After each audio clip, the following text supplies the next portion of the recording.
3 aliments à ne surtout pas donner à vos enfants en cette rentrée scolaire. Je vous prie de partager la vidéo et surtout d'écouter attentivement, de taguer une amie, une connaissance qui a des enfants qui va à l'école pour qu'elle puisse faire des goûters intéressants à ses enfants.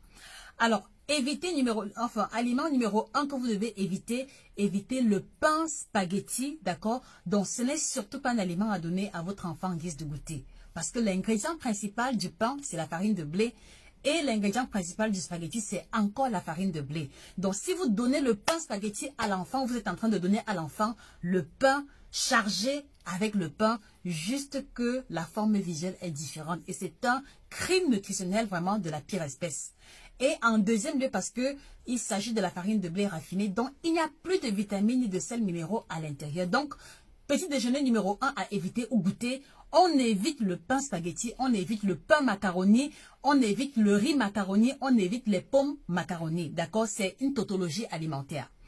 Numéro 2, vous devez éviter absolument les beignets sucre, d'accord? Et ici, ne venez pas me parler de budget, parce que il faut savoir prioriser ce qui est vraiment important. Si vous investissez sur les fournitures scolaires, sachez également investir sur l'alimentation qui conditionne les capacités intellectuelles de l'enfant. Donc, numéro 2, on évite les beignets sucre, parce que vous voyez très bien que la plupart des beignets qui sont commercialisés, c'est à base de la farine de blé raffinée, donc zéro vitamine, 0 sels minéraux, et dessus on aura encore l'huile de friture. Bon, ce n'est pas un problème, mais mon problème c'est le sucre qu'on va rajouter dessus et qui malheureusement va rapporter l'énergie rapidement à l'enfant, et quelques heures plus tard l'énergie sera au niveau au plus bas. Voilà pourquoi est-ce que vous allez avoir des enfants très agités en classe, des enfants qui manquent de concentration, parce qu'une fois que le niveau de sucre diminue, il y a comme cette espèce de trouble là qui fait qu'ils sont en hypoglycémie et ils manquent de concentration. Petit déjeuner numéro 3, on va éviter les jus gazeux, les jus en sachet, même si ça coûte moins cher. Même si on vous convainc qu'il y a des fruits à l'intérieur, croyez-moi, si vous lisez attentivement les ingrédients, ce n'est pas le cas. Je parle des jus en sachet qui sont commercialisés dans les boutiques à 50 francs, 60 francs, 100 francs. Évitez absolument et trouvez le moyen de faire vous-même les jus maison. Je vous ferai d'autres recettes dans d'autres vidéos. Alors, s'il vous plaît, est-ce que vous pouvez repartager la vidéo à toutes les mamans, à toutes les connaissances, dans les groupes WhatsApp, Telegram, Facebook, où on parle d'alimentation pour que les mamans soient informées et fassent des choix stratégiques.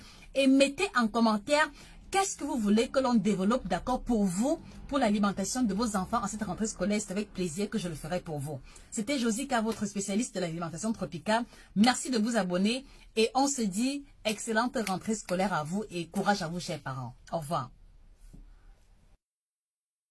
L'un des outils que je vous recommande dans cette rentrée scolaire pour bien prendre soin de l'alimentation de vos enfants, de votre époux et de toute la famille en général, c'est cet ouvrage excellent, illustré en couleur, qui vous montre comment manger équilibré avec tous les aliments qu'on a en Afrique, comment manger équilibré avec nos plats traditionnels, comment manger équilibré quand on n'a pas de temps, comment manger équilibré quand on a un budget limité ou quand on se déplace beaucoup.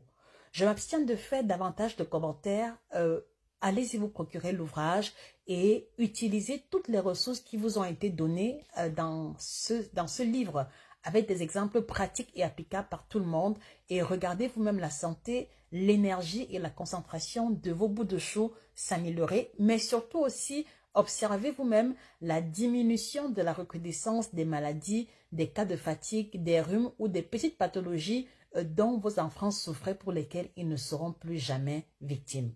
L'ouvrage est intitulé « L'équilibre alimentaire à l'africaine ». Vous le trouverez sur Amazon, à la FNAC, chez tous nos représentants. C'est également disponible en version PDF. Et si c'est ce qui vous intéresse, laissez-nous un message privé et c'est avec plaisir que nous vous le procurerons. Merci de partager la vidéo massivement.